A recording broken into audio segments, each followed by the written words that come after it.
Salam pemirsa, berjumpa lagi bersama saya dalam pembahasan buku Agama yang Bersinar. Buku ini ditulis oleh Nyonya Ellen G. White. Buku ini menyuguhkan kepada kita suatu cara yang lebih baik, menyingkapkan kepada kita suatu kehidupan yang lebih sederhana dan lebih manis. Semua pembaca akan penuh dengan kegembiraan dan kesukaan, bersinar menyinarkan kasihnya dimanapun kita berada. Inilah suatu ajakan yang indah bagi masing-masing kita yang Yesus berikan. Biarlah dimanapun kita berada, kita boleh menjadi pembawa-pembawa terang itu. Kita boleh menjadi berkat. Ya, sehingga kehidupan kita dapat memancarkan akan kasih Kristus dimanapun kita berada. Sehingga orang lain akan melihat itu dan mereka juga akan merasakan akan kasih Tuhan di dalam kehidupan mereka. Saat ini kembali lagi saya mengundang akan seluruh anggota keluarga dan saudara-saudara semua. Kita dapat berkumpul bersama-sama. Kita akan mempelajari nasihat firman Tuhan pada saat ini, dan biarlah rencana-rencana indah Tuhan itu akan menjadi bagian masing-masing kita. Kita akan masuk ke dalam judulnya. Kita akan menikmati pekerjaan tangan kita. Ayatnya terdapat di dalam Yesaya 65 ayat 21 dan 22. Mereka akan mendirikan rumah-rumah dan mendiaminya juga. Mereka akan menanami kebun-kebun anggur dan memakan buahnya juga. Mereka tidak akan mendirikan sesuatu supaya orang lain mendiaminya, dan mereka tidak akan menanam sesuatu supaya orang lain memakan buahnya.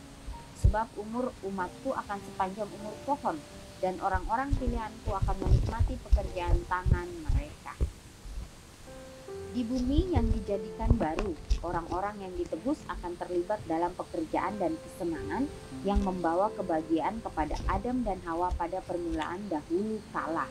Ya, jadi ini menggambarkan tentang dunia baru yang sudah dijadikan oleh Tuhan. Ya, orang-orang yang ditebus akan terlibat dalam pekerjaan dan kesenangan yang membawa kebahagiaan. Ya, kalau kita mengingat kembali bagaimana nenek moyang kita Adam dan Hawa pada saat permulaan dahulu kala, ya, bagaimana mereka hidup begitu damai, mereka hidup begitu bahagia, ya, oleh karena mereka ditempatkan di suatu taman yang sangat-sangat indah, ya, dan disitulah bagaimana mereka dapat merasakan akan kasih Tuhan. Begitu pula, ya, dengan dunia baru yang Tuhan akan ciptakan itu, ya, di situ orang-orang tebusan mereka akan terlibat dalam pekerjaan dan kesenangan, dan itu akan membawa suatu kebahagiaan yang luar biasa. Kehidupan Eden akan dihidupkan, kehidupan di taman dan kebun. Mereka akan mendirikan rumah-rumah dan mendiaminya juga. Mereka akan menanami kebun-kebun anggur dan memakan buahnya juga. Sebab umur umatku akan sepanjang umur pohon, dan orang-orang pilihanku akan menikmati pekerjaan tangan mereka. Jadi pada saat dunia baru itu berada di bumi ini, ya, bagaimana orang-orang itu, ya, mereka mempunyai umur sepanjang umur pohon. Jadi mereka akan menikmati hidup mereka kekal untuk selama-lamanya bersama dengan Kristus. Jadi betapa indahnya pemandangan yang akan kita rasakan di dalam kehidupan kita.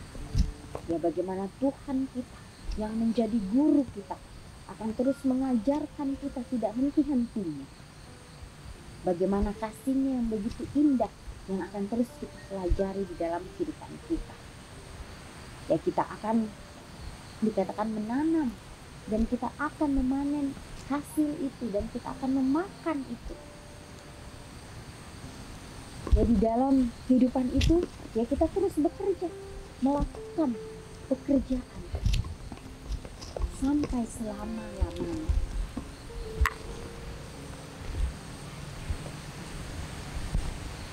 Para nabi, kepada siapa pemandangan-pemandangan besar ini diungkapkan, rindu untuk mengerti hal-hal tersebut dengan sepenuhnya. Mereka menjadikan keselamatan itulah yang diselidiki dan diteliti, meneliti saat yang mana dan bagaimana yang dimaksudkan oleh Roh Kudus yang ada di dalam mereka. Kepada mereka telah dinyatakan bahwa mereka bukan melayani diri sendiri, tetapi melayani kamu dengan segala sesuatu yang telah diberitakan sekarang kepadamu. Ya, jadi para nabi, ya, pemandangan-pemandangan besar ini diungkapkan. Mereka rindu untuk mengerti akan hal tersebut dengan sepenuhnya. Ya, mereka menjadikan keselamatan itulah yang diselidiki dan diteliti. Yang meneliti saat mana dan bagaimana yang dimaksudkan oleh Roh Kristus yang ada di dalam mereka. Ya, jadi para nabi juga mereka menyelidiki. Ya, tetapi di sini ya pada saat mereka menyelidiki itu mereka tidak dapat mengerti sepenuhnya. Ya, mereka hanya menyelidiki tentang keselamatan itu. Ya, keselamatan yang Tuhan sudah berikan bagi masing-masing kita. Ya, karena kita tidak akan mengerti, kita tidak akan memahami. Hanya Tuhanlah yang tahu. Oleh sebab itu biarlah kita mau menurut mulai saat ini, melakukan apa yang Tuhan sudah berikan untuk kita, supaya kita juga dapat mempraktekkan di dalam kehidupan kita masing-masing. Ya, tadi juga dikatakan bahwa kita akan mendirikan rumah-rumah dan mendiaminya juga. Ya, disitulah kita akan merasakan kehidupan dunia baru di bumi ini. Bagaimana semuanya akan berjalan sesuai dengan kehendak Tuhan. Ya. Kepada mereka telah dinyatakan bahwa mereka bukan melayani diri mereka sendiri, tetapi melayani kamu dengan segala sesuatu yang telah diberitakan sekarang kepadamu. Ya, jadi kita tidak melayani diri kita sendiri, kita akan melayani satu dengan yang lain. Ya, itulah bagaimana kasih Kristus untuk saling melayani. Ya, Tuhan mengutus anaknya ke dunia ini bukan untuk dilayani, tapi bagaimana dia melayani orang-orang di sekitarnya, sehingga orang-orang itu merasakan akan kasih Kristus di dalam kehidupan mereka masing-masing. Adalah bagi kita yang sedang berdiri tepat di ujung dari kegenapan segala perkara itu. Jadi kita saat ini ya sudah sangat dekat waktunya, kita sedang berdiri di ujung dari kegenapan. Ya, terhadap saat yang sangat mendalam itu dari segala tujuan hidup. Rancangan-rancangan mengenai perkara-perkara yang akan datang ini dimaksudkan, yakni peristiwa-peristiwa yang olehnya sejak orang tua kita yang pertama melangkahkan kaki mereka dari Eden telah dinanti-nantikan, dirindukan dan menjadi doa anak-anak Tuhan. Ditulis di dalam Alfa dan Omega jilid 4 halaman 314 dan 315. Ya, jadi inilah ya janji Tuhan terhadap kita. Bagaimana kita akan menikmati pekerjaan tangan kita sendiri pada saat dunia baru itu turun ke atas bumi ini. Itulah sebabnya kesempatan demi kesempatan yang Tuhan masih berikan kepada kita saat ini. Baiklah kita dapat pergunakan itu dengan sebaik-baiknya untuk terus dan mau untuk melayani Tuhan kita. Jadi apapun yang Tuhan sudah izinkan untuk kita saat ini, biarlah kita kerjakan itu dengan sepenuh hati kita, meminta akan tuntunan Tuhan, meminta hikmat kebijaksanaan dari Tuhan, sehingga itu akan menjadi bagian kita, sehingga kita pun dapat dipakai sesuai dengan kehendak. Ya, kalau kita mengingat kembali ya bagaimana perjalanan Yesus di atas dunia ini. Ya, dia hidup di keluarga Yusuf dan Maria, di keluarga yang sangat-sangat sederhana. Ya, dia tidak masalah dengan itu. Ya, karena itulah yang harus dia berikan kepada dunia ini. Mempunyai kehidupan sederhana, mengerjakan segala sesuatu dengan setia. Ya, karena itu akan melatih kehidupannya untuk tetap teguh. Ya, tapi bagaimana Tuhan selalu menuntun dia. Tuhan selalu memberikan yang terbaik kepada anaknya. Begitu pula dengan kita saat ini. Ya, bila kita mau menuruti apa yang Tuhan perintahkan kepada kita, maka dia akan terus memberkati kita. Ya, walaupun mungkin kita sudah melakukan kesalahan, tetap dia masih pelihara kita, karena dia ingin supaya kita sadar, kita bertobat dan berbalik kepada Tuhan. Itulah kesempatan yang begitu indah yang Tuhan berikan bagi Anda dan saya. Ya, Yesus tidak pernah memilih-milih. Ya, dia mengasihi kita semua. Ya, bagaimana Yesus pada saat dia berada di dunia ini? Ya, dia pun bisa masuk ke kalangan yang lebih tinggi, menengah, dan rendah. Semuanya dia bisa memahami kehidupan kita. Ya, karena dia tahu bahwa inilah yang harus dia lakukan.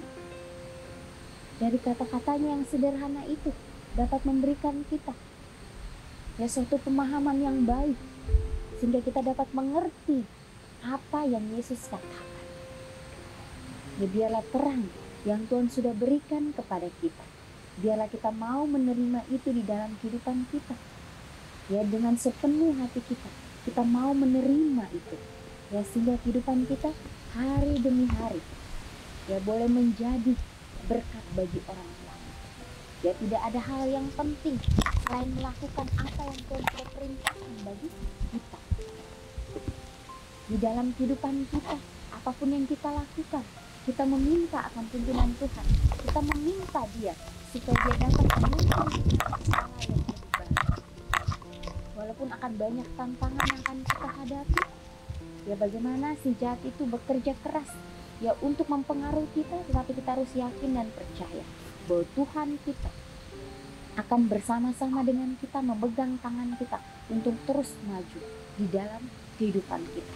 Ya, karena pengalaman hidup itu kita tidak bisa beli. Ya, tapi pengalaman hidup itu ya kita dapat alami dalam kehidupan pribadi lepas pribadi ya untuk dapat mengenal akan siapa Tuhan yang kita sembah. Ya, sudah sangat jelas nasihat firman Tuhan yang kita sudah baca, yang kita sudah dengar.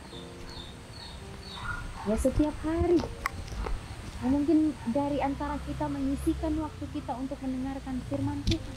Dan biarlah firman itu boleh menjadi firman yang hidup di dalam kehidupan kita masing-masing untuk terus berkarya. Ya, dan inilah kita sebagai anak-anak Tuhan, biarlah kita mau melakukan ini di dalam kehidupan kita. Di sini juga dikatakan, adalah bagi kita yang sedang berdiri tepat di ujung dari kegenapan segala perkara itu. Ya, terhadap saat yang sangat mendalam itu dari segala tujuan hidup. Rancangan-rancangan mengenai perkara-perkara yang akan datang ini dimaksudkan, yakni peristiwa-peristiwa yang olehnya sejak orang tua kita yang pertama melangkahkan kaki mereka dari Eden. Ya, jadi kita diingatkan kembali ya tentang kejatuhan nenek moyang kita Adam dan Hawa. Ya, bagaimana mereka sudah melanggar perintah Tuhan, sehingga akhirnya mereka harus ya keluar dari taman itu, dan mereka harus bekerja keras, bersusah payah untuk mendapatkan makan. Ya, tapi disinilah bagaimana Tuhan mengajarkan kita, walaupun kita sudah melakukan kesalahan, tapi bagaimana Tuhan masih tetap pelihara kita, masih tetap memberikan kita kesempatan. Ya, biarlah kita mau mengambil ya kesempatan yang Tuhan berikan kepada kita untuk ya melakukan yang terbaik di dalam kehidupan kita masing-masing. Ya, jadi setiap komitmen demi komitmen yang kita sudah ambil di dalam kehidupan kita, baiklah kita doakan itu, kita menyerahkan itu di bawah kaki salib Tuhan, sehingga Tuhan akan meringankan setiap langkah-langkah kehidupan kita untuk terus melayani Dia dengan sepenuh hati kita. Ya, kalau kita mungkin menghadapi tantangan-rintangan, kita ingat kembali bagaimana pengorbanan Kristus di atas kayu salib. Ya, dia juga merasakan itu di dalam kehidupannya. Ya, tetapi Yesus terus bertahan, dia terus maju. Inilah yang harus dia alami di dalam kehidupannya. Yang kita alami mungkin tidak seberat apa yang Yesus alami. Ya, untuk itu biarlah kita mau terus bersandar atau terus mengandalkan Tuhan di dalam kehidupan kita, sehingga kita pun akan menjadi anak-anaknya yang mau melakukan kehendak-Nya. Ya, dan di akhir nanti bila kita ditemukan setia, maka Tuhan akan mengatakan, "Sabaslah ya hambaku yang setia, masuklah ke dalam kebahagiaan Tuhan." Inilah satu kata-kata yang indah yang kita ingin dengarkan di akhir daripada kehidupan kita. Ya pemirsa, inilah yang menjadi nasihat firman Tuhan pada saat ini. Kita akan berjumpa lagi di kesempatan yang berikutnya dan Tuhan memberkati.